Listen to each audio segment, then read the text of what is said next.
Good morning, dear students. Welcome to botany class.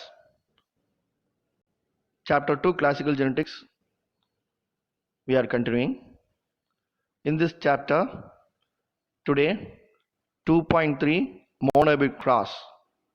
Mendel monohybrid cross we are going to discuss along with reciprocal cross. Let us start. Dear students, Mendel was called as father of genetics.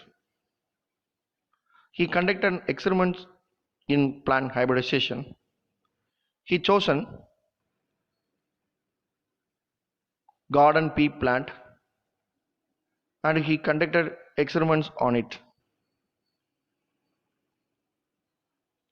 Monohybrid inheritance is the inheritance of a single character, namely plant height. Monohybrid cross means the cross which involves inheritance of single character, which means the inheritance of two alleles of a single gene. Mendel, when he selected garden pea plant in which stem height or plant height as the single character for the inheritance. When the F1 generation was selved, Mendel noticed that out of 1064 in which 787 plants in the F2 generation were tall, while out of 1064, 277 of them were dwarf. In monohybrid cross, plant height in which two alternative forms are selected by Mendel, the contrasting forms, namely tall and dwarf. The dwarf trait is disappeared in the F1 generation only, but it reappears in the F2 generation. The term genotype is the genetic constituent of an individual. The term phenotype, which refers to the observable characteristic of an organism. In a genetic cross, the genotypes and phenotypes of offspring resulting from combining gametes during fertilization can be easily understood with the help of a diagram called Punnett checkerboard. Dear student, you are seeing the Mendel's monohybrid cross with the Punnett checkerboard over here.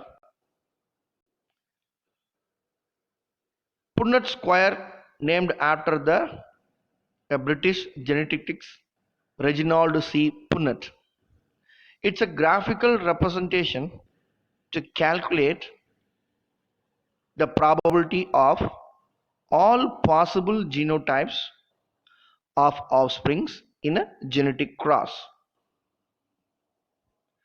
The law of dominance and the law of segregation give suitable explanation to Mendel's monohybrid cross.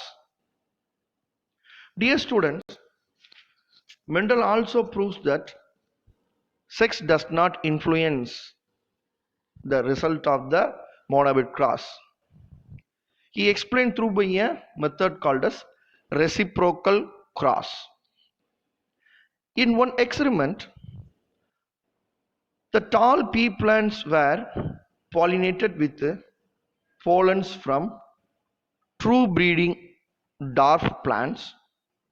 The result was all tall plants.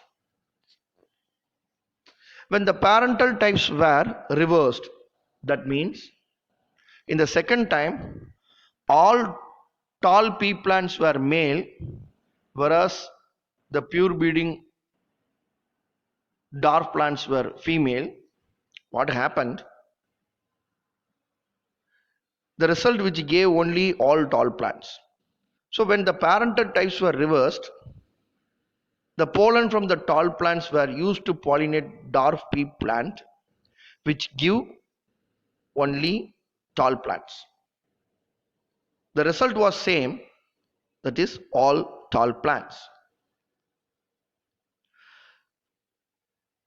It does mean mating are done in both the way, that is dwarf female with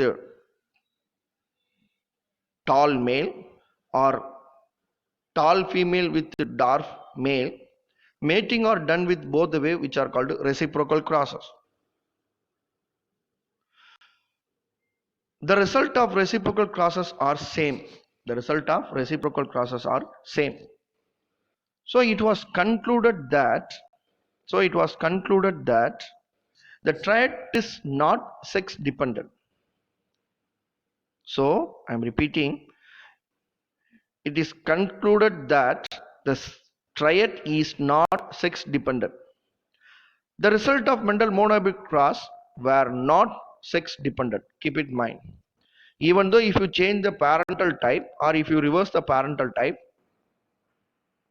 where the result of the Mendel's monohybrid cross is always same in the F1 generation as well as in the F2 generation. The gene for the tall plant, that is the plant which has called as height, has two alleles. The gene for plant height has two alleles, namely capital T and small t. Capital T, which denotes dominancy. So tall is represented by capital T, dwarf is represented by small t.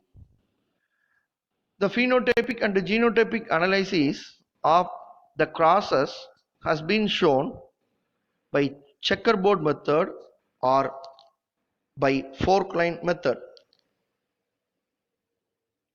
Thus, we understood that the result of the reciprocal cross was same.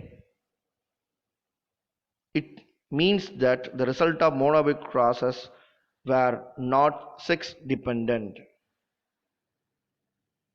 Dear students, it is very much important to understand sex does not influence us in changing of result in Mendel's monohybrid cross. Student, let us continue. The next title, Mendel's analytical and empirical approach. Mendel chose two contrasting traits for each character.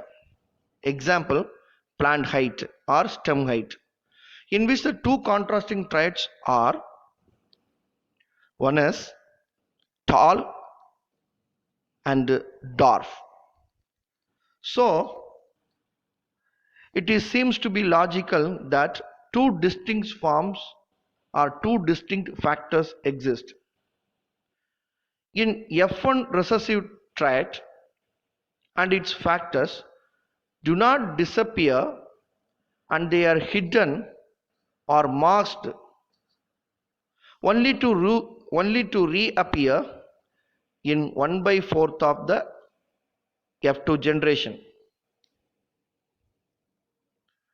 Dear students, in F1 the recessive trait, in F1 generation the recessive trait and its factors do not disappear and they are hidden or masked only to reappear in 1/4 of the F2 generation.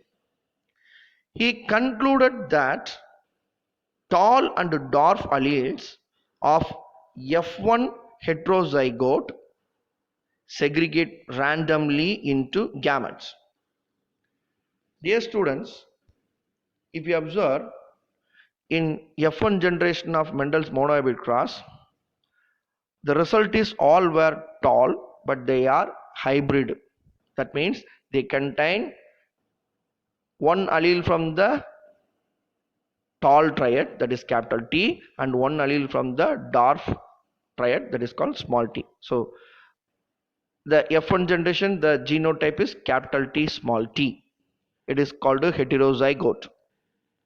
When the gamete forms, when the F1 generation is self, the gametes in which the alleles for the tall and dwarf of F1 heterozygote segregate and reach randomly into one gamete. That means capital T goes to one gamete and small t goes to another gamete. Mendel got the ratio of F2 generation between the dominant and recessive trait in the monohybrid cross as 3:1. It is called 3:1.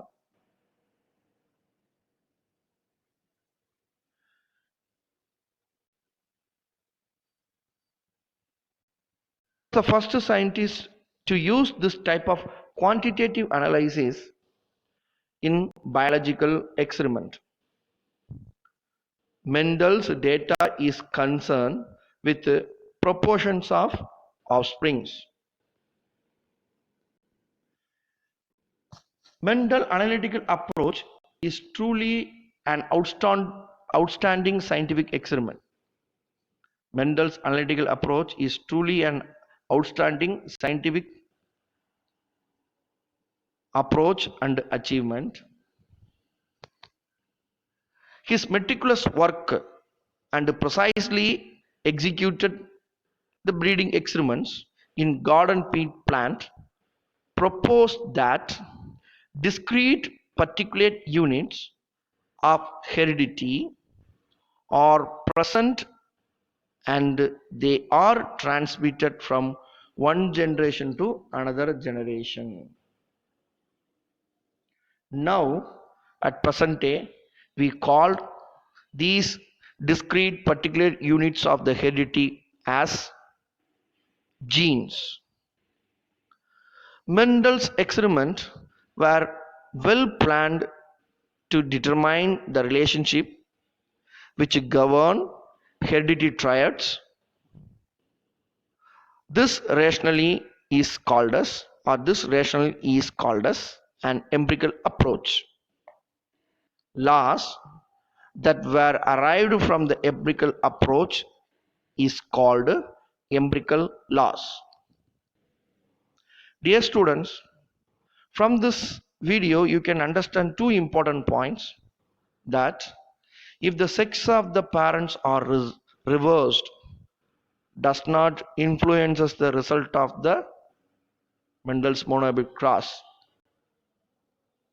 and the Mendel monohybrid cross in which the experiment, the F1 generation in which the two contrasting trait of the plant height called tall and dwarf, in which dwarf is masked or hidden. It does not disappear, it is masked or hidden, but it is reappeared in the F2 generation. The ratio of F2 generation of genotype in Mendel's monohybrid cross is 3:1.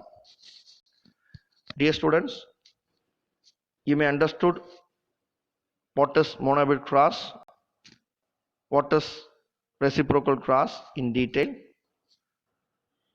Thank you children. On another class we will meet you.